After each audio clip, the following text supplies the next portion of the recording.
1 KPFT Houston. We're talking with Dan Christensen of the Florida Bulldog about this new update in the ongoing 9/11 story, the pursuit of justice in the 9/11 saga. This report that just came out a couple of weeks ago, Dan, it's talking about this investigator for the Office of Military Commissions, Donald Canestraro, I believe might be how you say his name, yes. Part of the DoD's Military Commissions Defense Organization. These are some not new documents, but newly redacted documents, or a copy that is unredacted now made public by the website Spy Talk. And you did some reporting on this. Can you tell us what is the main takeaway of these new documents that people should know about? Well, the main takeaway is that it's coming from a whole new source of information, and that is the Guantanamo detention trials down there. In the past, there had been nothing that had been coming out of Guantanamo about 9/11 and any of the details of what happened. This particular document was picked up. I don't know how Spy Talk got it. It was leaked apparently to them by somebody, and I heard about it and ended up reporting on the details that were inside of this. And this Don Canestraro guy, who is an investigator, who's essentially a private investigator hired by the Defense Department or paid by the Defense Department as to work for the defense team for a guy named Ammar al-Baluchi, who was a Pakistani citizen who's awaiting trial with 4 other men who were accused of planning the 9/11 attacks. He's I believe it's the brother-in-law of the alleged mastermind of the crimes. And the document, besides the fact of where it comes from, the document's remarkable for a couple of reasons. The most significant thing is it contains interviews with 11 former FBI agents, 2 ex-CIA agents, and some others. And the account they tell supports the truth of a long public but somewhat unknowable and highly disturbing allegations that top CIA officials at the time, including CIA Director George Tenet, had intentionally withheld vital intelligence from the FBI that might have prevented 9/11 in the first place.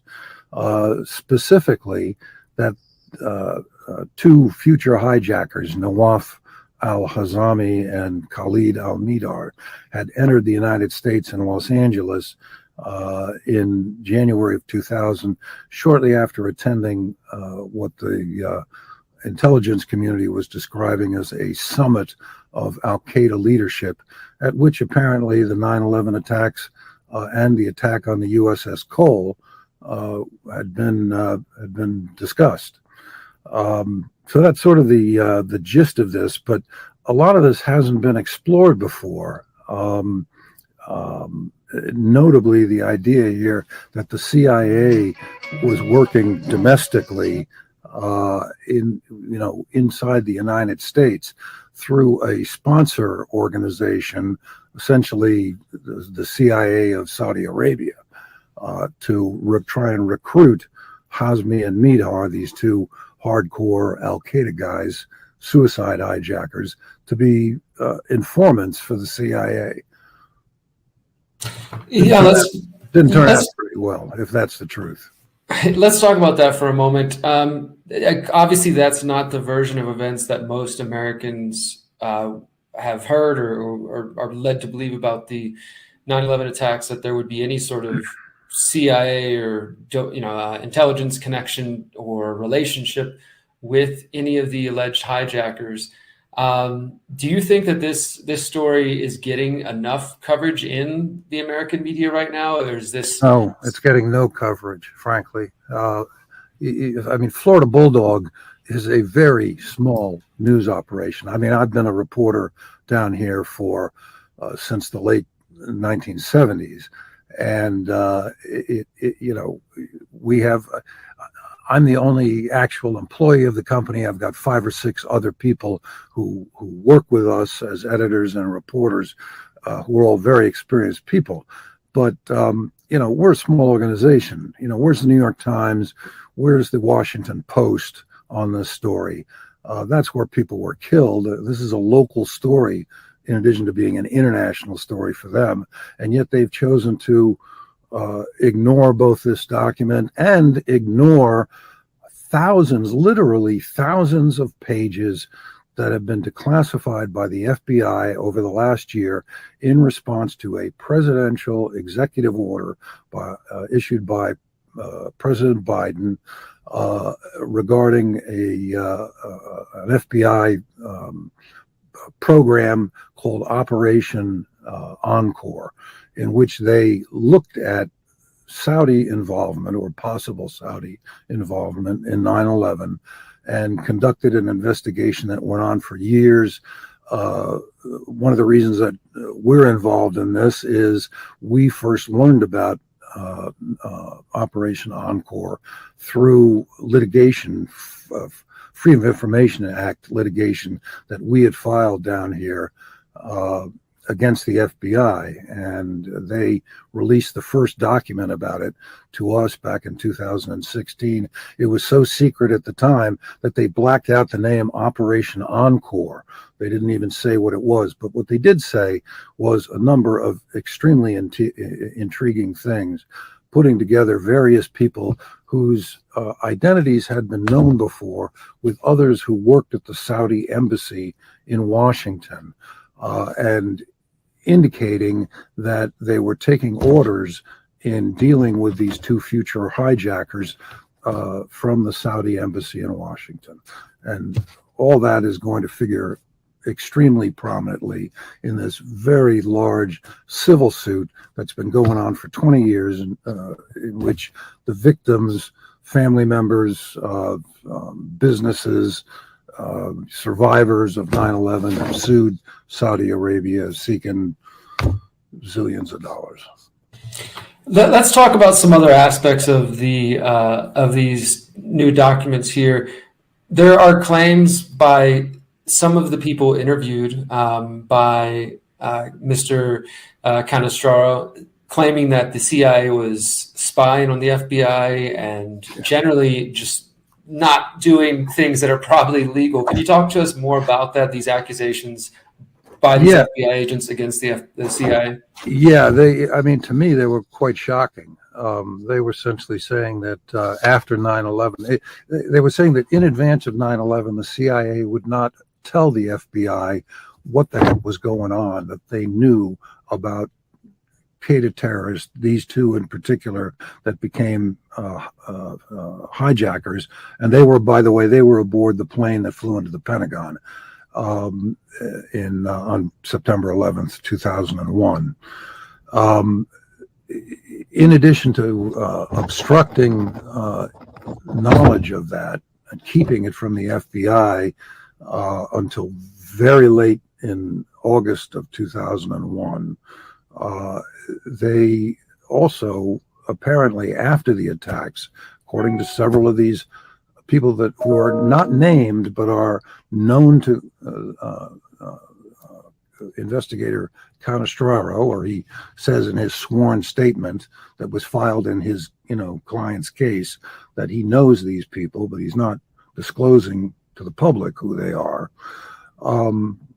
But he describes them, and he says that they have, they're very senior people, and they said that the CIA afterwards ultimately began spying on the FBI, planting, with the FBI's apparent approval, planting their CIA agents in FBI offices around the country, and sounded, certainly the way I read it, as if they were trying to control the investigation into 9/11, the FBI's investigation into 9/11. It was quite disturbing information. So there's mention of interviews with former Deputy National Security Advisor Richard Clarke, as well as Senator Bob Graham, and particularly Richard Clarke uses the term false flag in his discussions in these interviews. Could you tell us what that was all about? Yeah. First of all, Senator Graham's comments seem to be quite limited, and have been were made in 2016, and they basically went to the idea that when he was the head or the co-chairman of Congress's joint inquiry to 9/11, which preceded the 9/11 Commission, lasted for about a year, that he has felt all along that the FBI was and the CIA were less than forthcoming to Congress in describing what happened. As a matter of fact, that's how I got involved with him, because working with an Irish journalist named Anthony Summers, who wrote a book called The 11th Day. It was published with his wife, Robin Swan, about 9/11, which, by the way, is an excellent summary of what happened. I had nothing to do with that book. But I've known Tony Summers for a long time. He contacted me in August of 2011, on the 10th anniversary, right as the book was about to be published, or being published, had already gone to press, about a lead that they had in Florida, which involved hijackers being connected with a Saudi family over in the Sarasota area, which is on the west coast of Florida, and that's about 10 miles from Venice, Florida, which is the airport, or one of the airports, where Muhammad Atta and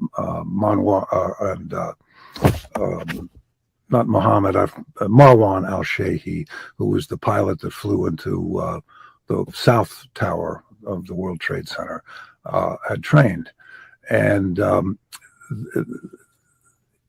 I met him because I met the senator because we were the first to tell, Tony and I were the first ones to tell him about what had happened over in Sarasota, that there had been an FBI investigation into that was secret, that was apparently not part of this Operation Encore. It was another investigation that was kept secret from Congress. And, he, from that and his own experiences, taking testimony from FBI officials, CIA officials, he came to the conclusion that they were not honest with, they were not being forthcoming with what they knew about this. Because part of what also came out in this Don Canestraro's report was that while it focuses mainly on the FBI's faults, there was some criticism by these former FBI agents of the FBI upper echelon too, that they hid things, that they were told things about what was happening, and that they also, for instance, the agents in Washington, one agent in Washington claimed that they were ordered not to interview any Saudis during their post 9/11 investigation. And the Saudis, there were a number of Saudis living in Washington at the time, people that worked at the embassy that could have been interviewed that apparently were not because of that order. Richard Clarke, who was the former Deputy National Security Advisor during the Bush administration and at 9/11, said that prior to the attacks, he had been told by the deputy chief of the CIA, Cofer Black, that the CIA had not managed to obtain any inside sources with Al-Qaeda. They hadn't penetrated Al-Qaeda at all, so they didn't know what was going on with them. And according to Clarke, this is according to the statement that he gave to Mr. Canestraro, and he said this before publicly, that there was essentially a false flag operation in which a guy named Omar al-Bayoumi, who was a suspected Saudi intelligence agent based in San Diego, who had contact with the hijackers prior to 9/11.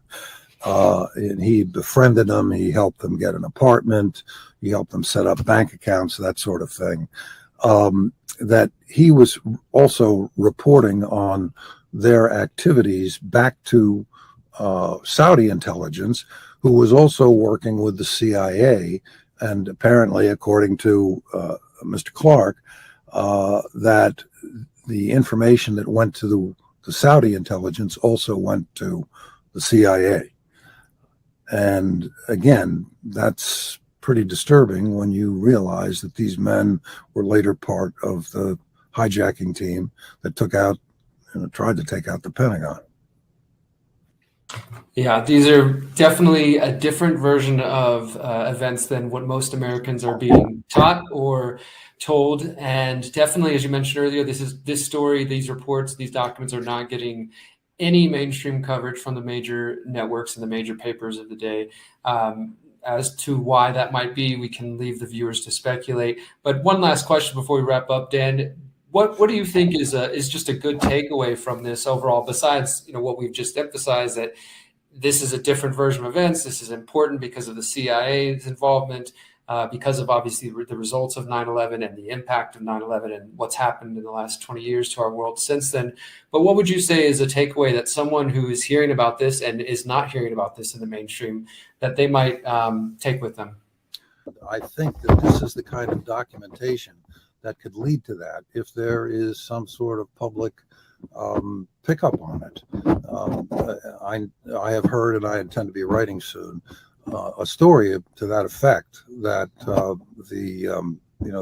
are people within the 9/11 family community that would like to see this, and the documentation that's come out because of President Biden's order, which literally, as I said, are thousands of pages. I still haven't read them all, and I try to follow this stuff pretty closely. But I cover local news in Florida in addition to 9/11, so I just simply haven't had a time to do this. But there's all these documents out there. They're mostly uncensored.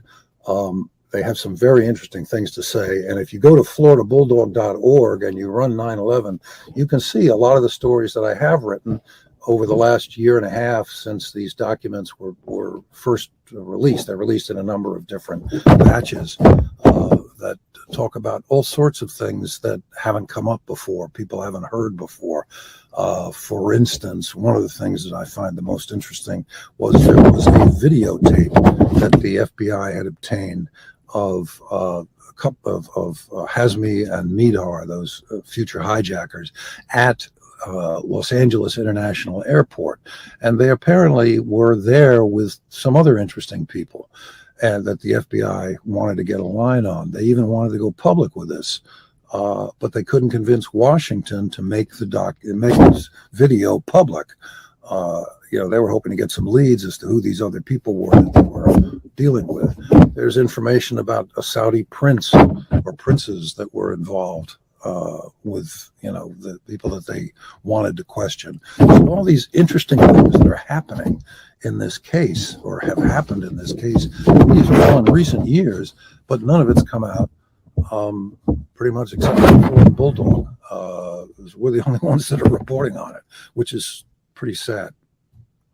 Well, we appreciate your work, Dan, and that you're doing over there at the Bulldog, and for staying on these documents. And we look forward to future reporting on this. I would encourage everybody to check out the website floridabulldog.org for this report that we're discussing today, as well as the many numerous reports you've done over the years. And I'll also include in the description today's show an interview we did together, I think back in 2018, with previous developments in this ongoing story. And I'm sure we'll talk soon once we get more information. Thank you for joining us today. We appreciate your time. Okay. Hey, thanks for having me. All right. We'll be right back. Everyone, please